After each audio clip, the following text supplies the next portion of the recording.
was the first person to identify Schriever Air Force Base as the operations center for the directed energy weapons. The government agencies are involved. The latest GPS tracking satellite that was launched here in December, and one satellite can literally track everyone in North America. Everyone. Our planet now holds about 7.5, so it's very clear the direction they're going with this capability. They want to track everyone on the planet. When I mean everybody, I mean even the Air Force personnel, even the CIA personnel. They haven't told them that they're on the list to be tracked. That's what's so amazing about it. The Council on Foreign Relations, their people are getting hit and tracked, and they're completely unaware of it. Many congressmen and senators don't know about it. It's that classified. The main thing that they want, that the deep state wants, is control. They want control of your mind. So this entire system is set up so that they can send subliminal messages at your head 24 hours a day. That's the purpose of this tracking system. So they can track and hit people at an incredible rate. It's really an incredible feat of engineering. Unfortunately, they're using it for some really horrible things. The real reason the government or the deep state wants the 5G is because they can track and hit more people at the same time. With one of these new 5G antennas, you can track and hit thousands and thousands of people from a single antenna all at the same time, because it's got so much bandwidth, and it does what's called digital beamforming. And that's the real reason they want the 5G. So the microwaves will be used to harm people. They are, and they will be.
Total number of satellites that is expected to be put into low and high orbits by several companies will be 20,000 satellites.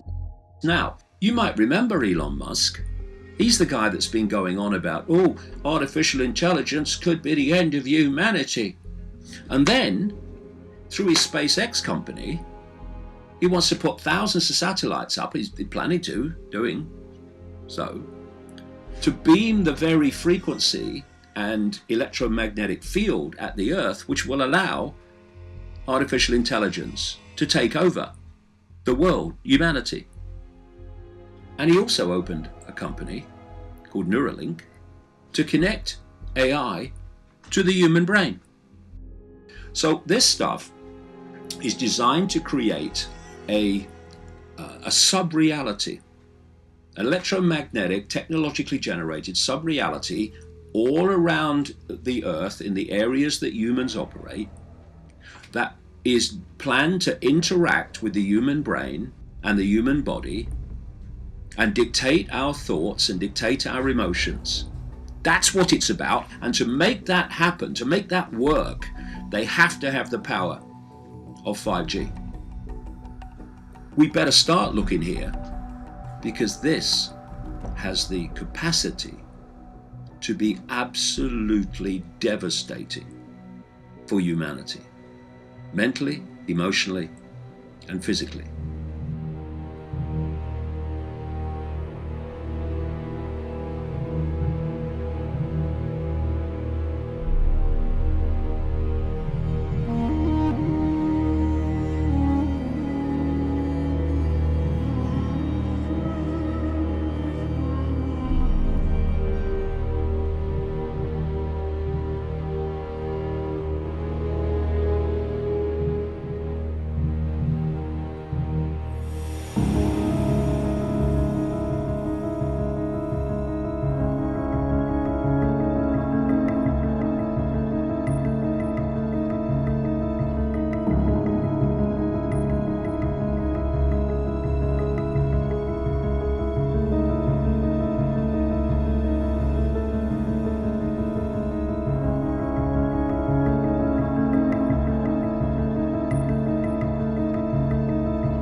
all of the natural environment is being weaponized. We need to understand that nanoparticle part of it, because that's crucial to how this human 2.0 is going to be created through the environment. The sensors, the trillions and trillions of sensors that have been released in near-Earth orbit, we are breathing them in, and they are settling on our skin, on the Earth, on everything. A lot of people now are talking about the fibers that they're finding in their homes, in the dust, but they're not just around us, right? They're inside us. They have a swarm consciousness. Yes, it's as though they're alive, and they are also engineered, then can be manipulated with radio waves and microwaves. The most important thing now that I understand is going to connect us with what is being delivered by the trails, jet and rocket and drone, and delivered and supported by GMO foods and piggybacked into incredible vaccine programs. It's also the nanotechnology that they are using in order to command and control the environment on a micro scale. And the 5G is now like the linchpin of an entire system. And the 5G piece will be communicating through the Internet of Things. Yes, that's true. But it will also have the capability of communicating with the nanoparticles inside our bodies and brains. And then there are the electromagnetic fields that are being created by all of the equipment we have around us, in our homes, in our neighborhoods, the satellites that are above us. My point is we're sandwiched between. And because we're resonant beings and we resonate easily to manipulation of frequencies around us, it is the environment that is being used to move us toward transhumanism. And this is the future. And the biological transhumanism includes turning us into a hive mind so that we have a collective thinking that is sort of eavesdropping on each other, but it's sort of the same thinking capability. Remote genetic engineering of the DNA, remote. And this is where 5G comes in. It's in us now. It's in everybody. What's going to be next as far as experimentation goes is starting to switch us on and off and download into us when we sleep, which is when we're most vulnerable. There's a lot more going on than we're being told. And so we need to really open our eyes and start taking care of ourselves in order to understand how these technologies work so that our intelligence does not fall under the 5G. I think it's time that we really looked at consciousness not as some lifestyle change, the lifestyle thing over here, but as the very core of our defense. Are you having thoughts that are not your typical thoughts? Are you having emotions that come out of nowhere and are not your emotions? Are you having dreams that seem manufactured? These are real questions now. These are not fantasies or science fiction. We are in that era, and the machinery, I can vouch for it. It's all set up now. Only by awakening can we harness the consciousness that goes unused in most people, because now we know it's all frequency. It's all frequency. And we can choose those frequencies, and we must choose them, because otherwise they will be intruding on us and we won't recognize it.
For the last few weeks, the world's focus has been on Venezuela, as Trump pushes for regime change.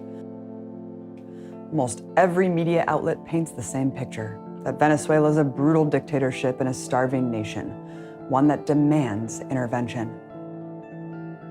From Iraq to Libya to Venezuela, what usually preempts U.S. military intervention is the pretext of a humanitarian crisis.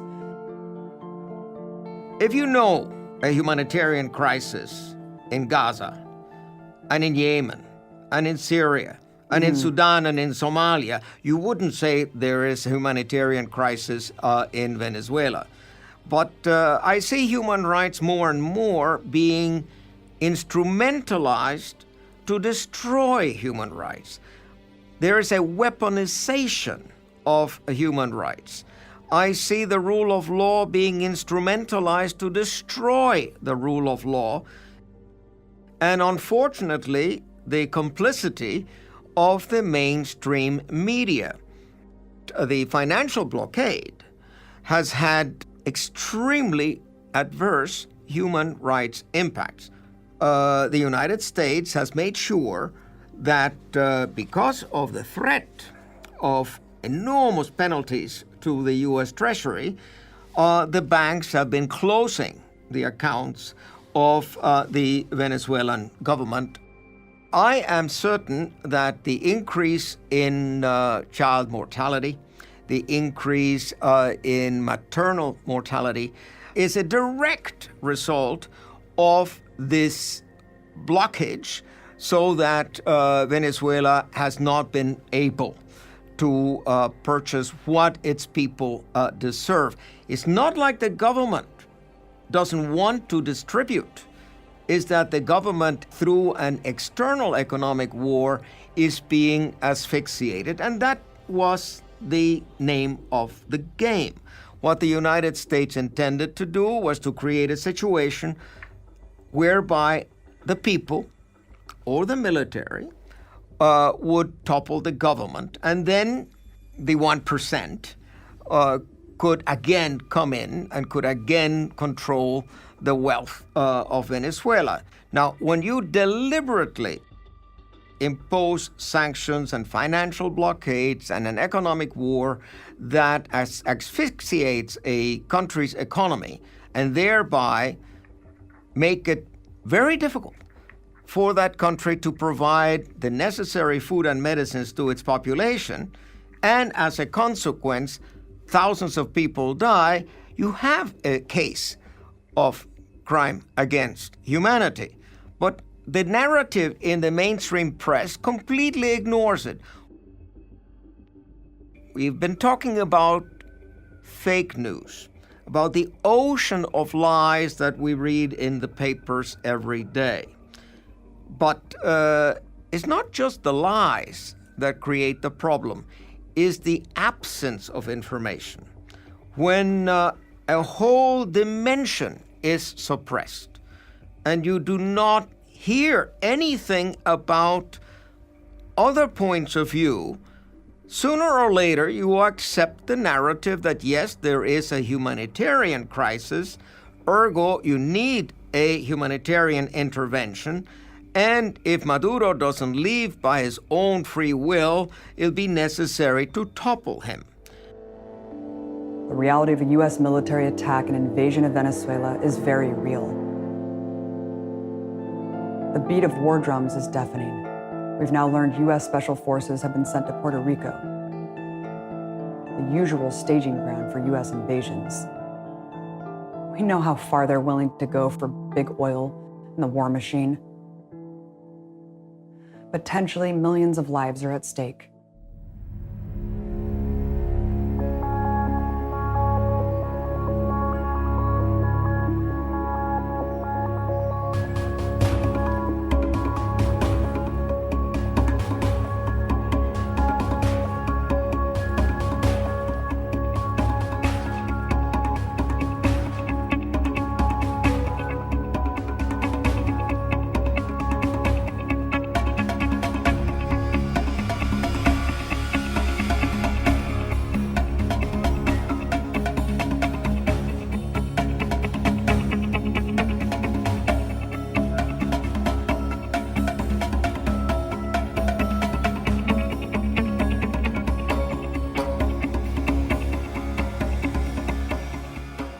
The potential of Venezuela, if done properly and with democracy, would be incredible. It was one of the richest companies, certainly, and now it's one of the poorest countries of the world.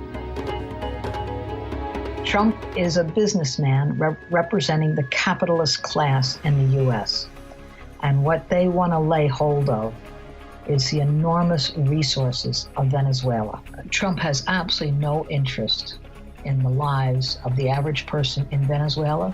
He's interested in business and in money and in maximizing profit. Of course, Trump or Pence or any U.S. official or any group of NATO generals has absolutely no right to speak on any matter regarding Venezuela's sovereignty. And every one of the actions they have taken are a complete violation of international law and of the UN Charter.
Juan Guaidó tiene poco o nada que ver en la política interna y externa de Venezuela. Juan Guaidó es simplemente el medio para un fin. Juan Guaidó, y esto hay que decirlo también para el público internacional, hace apenas pocos meses era un total desconocido en la política venezolana. Juan Guaidó, para que tengamos una idea, es diputado por un pequeño estado litoral de Venezuela, al lado de Caracas. Pero antes de eso, Juan Guaidó trató de ser gobernador de este pequeño estado y se presentó en primarias con un adversario de la misma oposición. Perdió en primarias. Hoy día se nos quiere presentar a Juan Guaidó como un líder nacional o como un líder incluso internacional y latinoamericano. Yo no sé si es títere del imperio. Lo que sí sé es que se trata de una de las mejores estructuraciones mediáticas y de marketing político que los Estados Unidos ha construido en los últimos tiempos.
And it's always the narrative of humanitarian crisis that's drummed up to generate popular support in the West for some kind of Western intervention.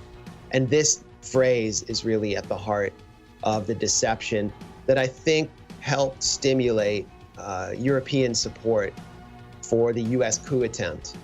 It was just such an obvious coup attempt, and it wasn't shocking to me that the EU states went along with it, partly because they are in the EU, and the EU is basically set up to deprive all of these states of their independence and make them vassals of the United States. they were coerced into a scenario or allowed themselves to be brought into a scenario where Venezuela was facing the threat of a war that all of these EU states say they oppose. They oppose a Libya-style intervention. And so it's really, this is just a colossal failure of the EU, and it really reveals what the EU is and what kind of a mechanism it was set up to be. And it's to help recolonize the Middle East and Latin America on behalf of the US.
Dans le monde arabe, et je m'arrête là parce que le téléphone ne s'arrête pas. Merci. Alors. Monsieur te passe. It was the usual suspect. My wife.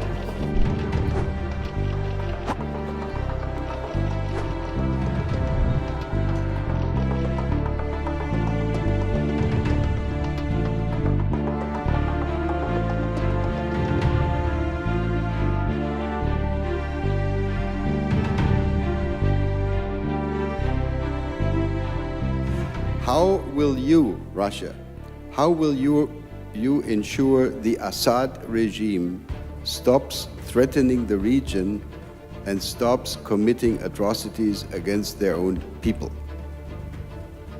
Well, I think whatever I answer, you will write what you want, so do it.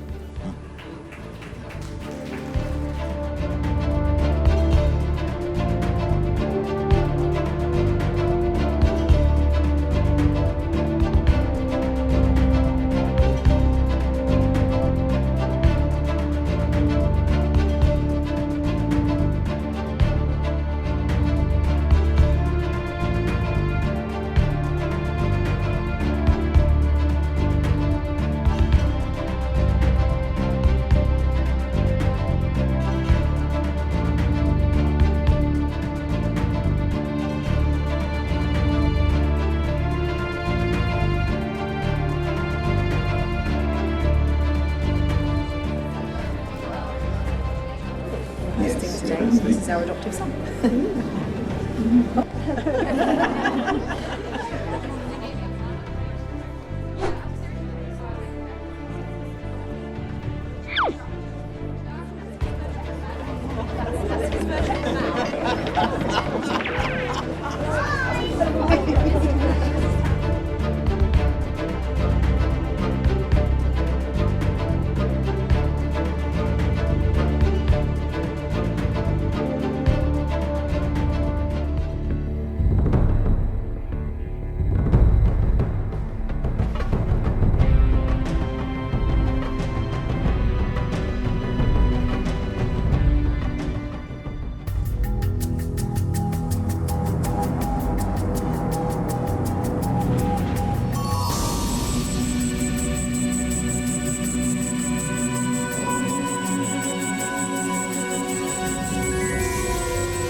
Wenn es um LED-Licht geht, dann kann man beobachten, dass sogar der Mainstream in den letzten Monaten diverse Male vor den Gefahren des LED-Lichts gewarnt hat.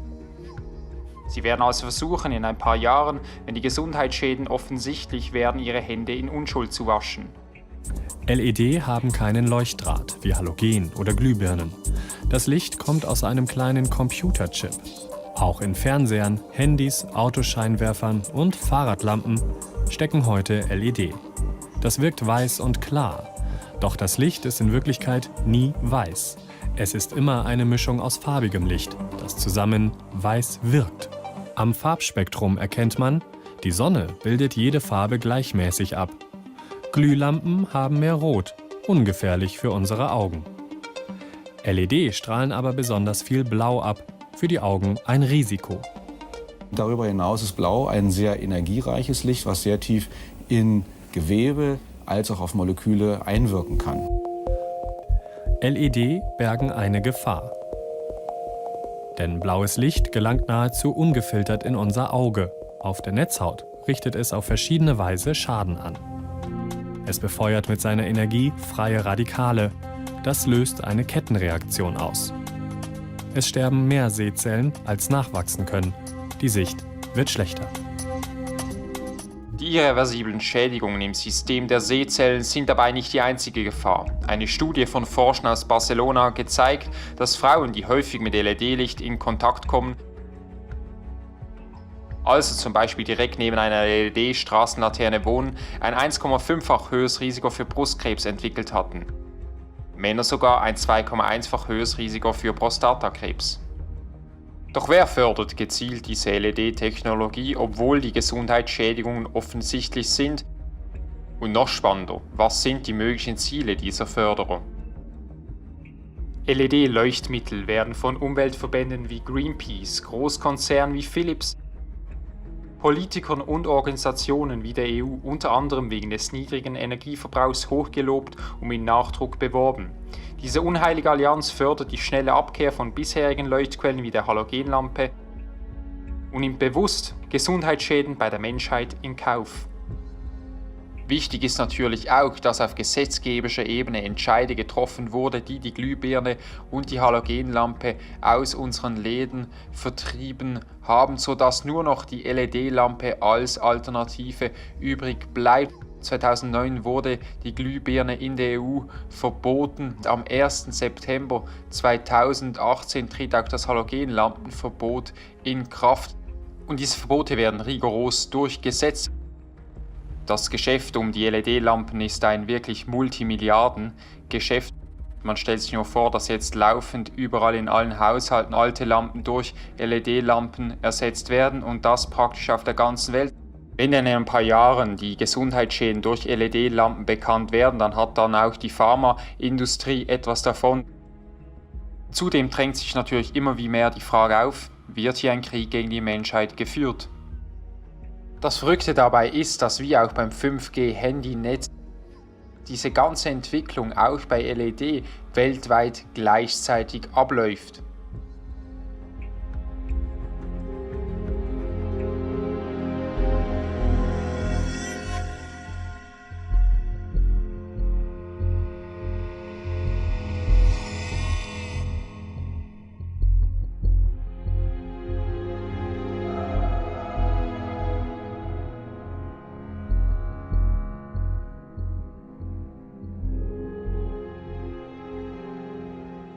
The light that humans now live under is artificial blue light. All our screens, our laptops, our phones, our TVs, we're not designed to live and work under that type of light 24/7. Our cells are optimized to work with sunlight. So when you build a life around the other parts of the spectrum outside of the sun, that's when you have a problem. Blue light from native situation, meaning the sun, is always balanced by red. So it turns out, guess what runs all the regeneration programs in us? The red. So you're never designed to see blue by itself.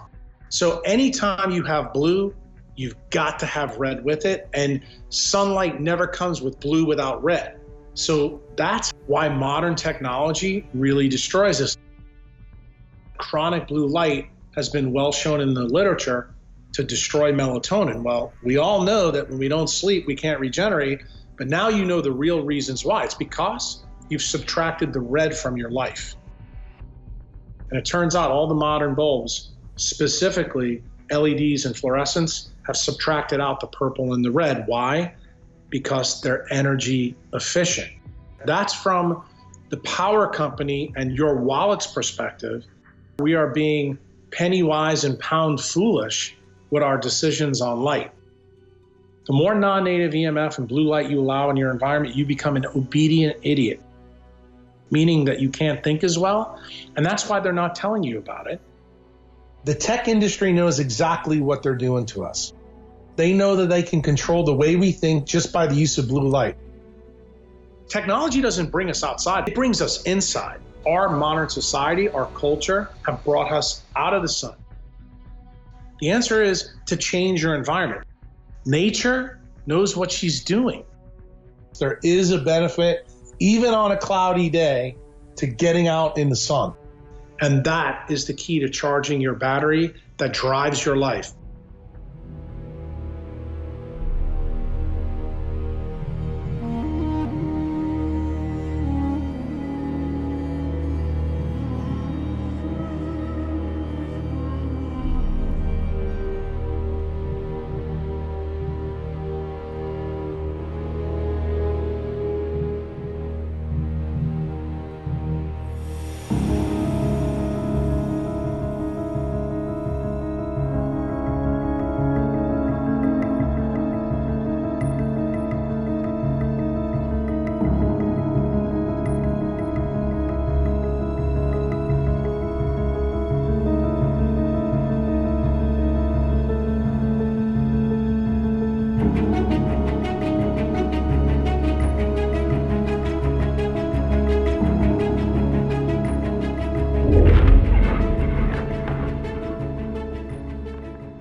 Blue light is a weapon.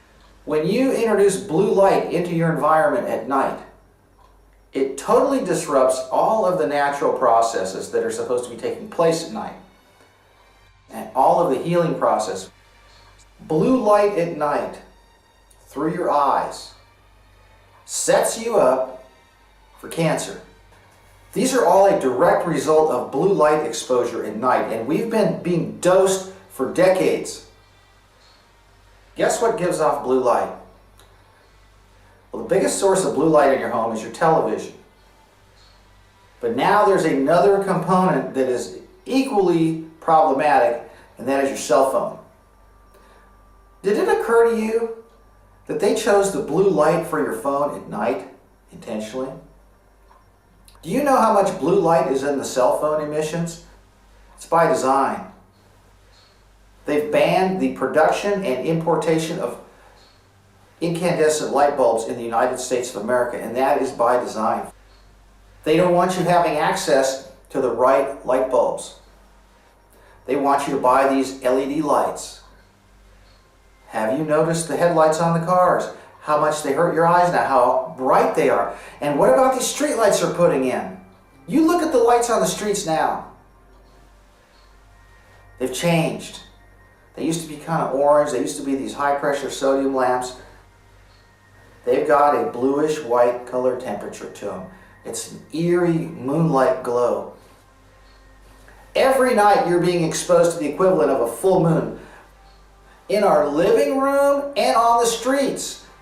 At the gas station, at the restaurants, they've changed the lights everywhere. The lighting systems are a weapon. Why couldn't they use a different color? These people that run the world, that run these corporations, they are flooding the market with the weaponry. It's not just about the money. The money is a side effect. It is a windfall of carrying out the agenda.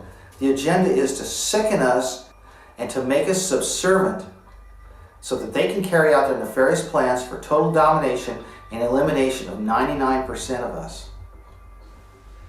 They've made these devices so addictive.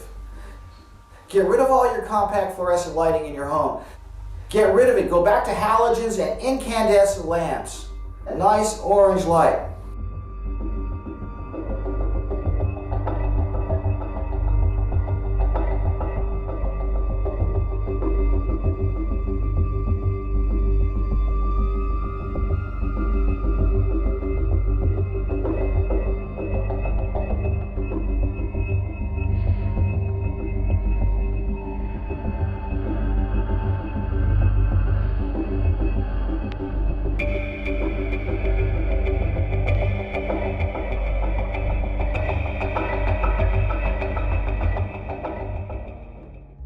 Li-Fi uses LED lights to transfer information.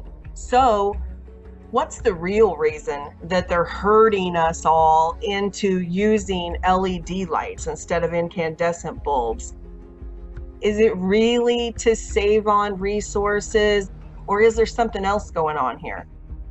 We're so blinded we don't even realize when we buy all of these LED lights and we put them in our house that through the electrical wires in our house, they can broadcast their frequencies right on top of us. The LED system acts as instant tracking devices because each light acts as a separate IP address.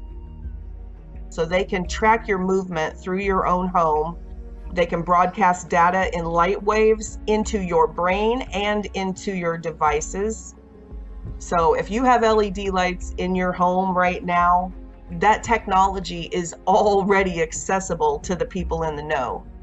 They were trying to forcibly make everybody change over from incandescent bulbs to LED. So we can be under constant surveillance and frequencies can continually be beamed on top of us. They're moving us into a wireless internet system that literally comes through our lighting system.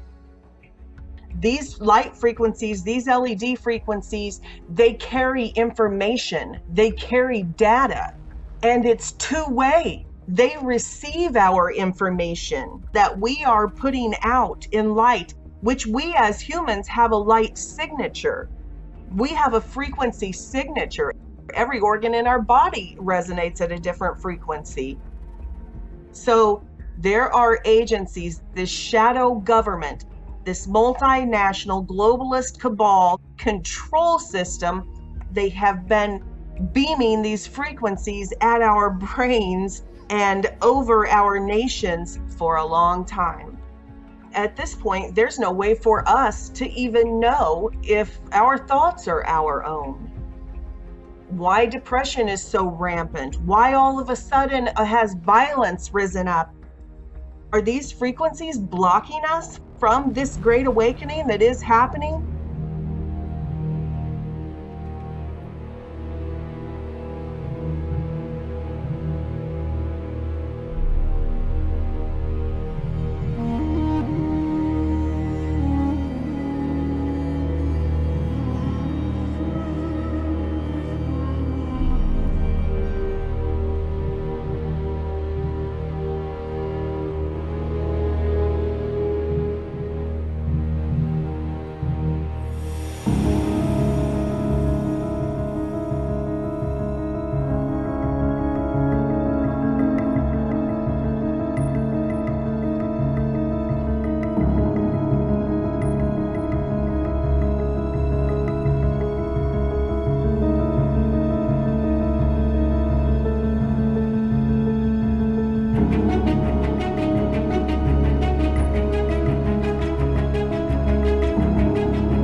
at Curlin Air Force Base and working in these underground compartmentalized programs, such as Sandia Labs and Los Alamos Labs, those are the entry points to these underground facilities, which are made up of millions of acres underground. And they can go anywhere from a few hundred feet to 1,000 feet down. And they're all rented out by major corporations that deal with anything from jet propulsion to biologics to anti-gravity and all sorts of crazy physics experiments. Where I was stationed at in Sandia, one floor could be as large as 5 square acres. And they host many, many different types of operating rooms for different types of things. I'd report to a fire tower, actually, and this fire tower is heavily guarded with 2 to 3 guards at each time. And they would just do a full body scan check like you would do at the airport, and that's just to get into the elevator. And the elevator takes you about 3 floors down. Then you have another security check with specialized canine units that can smell different things like viruses. They can smell cancers, viruses, all sorts of stuff. Biological agents and viral agents, they take very seriously so you do not contaminate anything when you come down to these areas. And they have to smell you, and then you go onto either a maglev tube system, or you might go down the gondola, we call it, which is a small chairlift system. It was one of the systems I was on. It's about the size of a Volkswagen truck. Holds 4 people very comfortably in some really nice seats. You can buckle in if you want, but you don't have to. It goes up to 700 miles per hour. So you might actually end up in areas where you think you're going. Because it's so classified, you might be halfway around the world in 15 minutes or an hour and not know what facility you're working at. And they actually crash land craft here so we can accelerate our technological advances. A lot of those beings are called programmed life forms. Some of those are grown clones, and we think they're real ETs. But they were actually programmed just to fly here, crash, and be captured and then dissolve away into nothing. And there are some beings that have actually volunteered to be here and be captured so they can help and work with us. And it is going on right now all over the world. A lot of the extraterrestrials that I worked on genetically were also connected to their craft and also to their devices.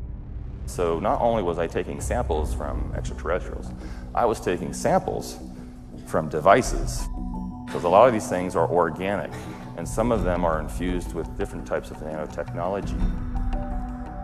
The being that I worked on had a craft that was genetically identical to the being I was working on. So it was the exact same genetic DNA. So when I got there, I was there to take samples of these crafts, and I did so, and it was pretty amazing because the hangars down there are very large. And to be underground and to see a hangar underground in a dome setting that can house about 7 jumbo jets and very active with people moving around and walking around, something you probably would see in like Star Wars at a very active, flight line, was pretty amazing. There's extraterrestrials that work on the base too. A lot of species do communicate through melodic sound. They actually are singing, and this is their kind of like Sanskrit that has a nice tone to it. And a lot of these advanced civilizations have this. We had a lot of good meetings with a lot of extraterrestrials from all over the place. So it's in the hundreds of thousands of extraterrestrials that I can attest to that are working with this planet. And as far as physical extraterrestrials, where you're physically seeing them, face to face, it's still in the tens of thousands. Now, all the other countries except for the United States have released all their documentation, but no one talks about it. And it's amazing documentation about UFOs and ETs. But the U.S. is standing strong, and they're not going to let that happen just yet. Because we cannot let the people know they exist. And the reason for that is if we prove ETs exist, the first thing all the universities are going to ask, well, how'd they get here? And they didn't get here from gas, coal, and oil, I can assure you that.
If you experience stress, anger, upset, annoyance, all the things that don't feel good, all those negative feelings, that's fear. When you're fearful, you have negative feelings.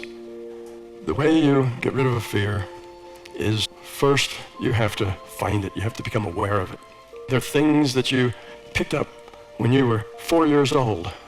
There are things that you pick up out of your culture. There are beliefs that come out of your heritage. So most of your fears are hidden. So it's hard to find your fear. But that's the first step. So how do we go about finding it? Well, we could look at the beliefs. Beliefs are derived from fear, but beliefs are just like the fear. They're very hard to find. Well, we're left with ego. Now there's one that's easy to spot. Ego is whenever you have a negative feeling. Why do you get angry? Why do you feel the stress? Why does something annoy you? You'll find a fear. When you find that fear, you have to own it. You have to say, yes, I am like that. I do have a fear of inadequacy or insecurity or not being lovable or, not being good enough. A fear of being taken for granted or not being appreciated. There's lots of things that frighten us. And you have to own it and say, yeah, that's me. I've got that fear. And as you do this, you will begin to realize that probably 80-90% of all your choices that you make are driven by your fear. And you'll see how it affects your life, how it's ruined relationships, how it strains and puts negativity into relationships. And that should give you the incentive to get rid of that fear.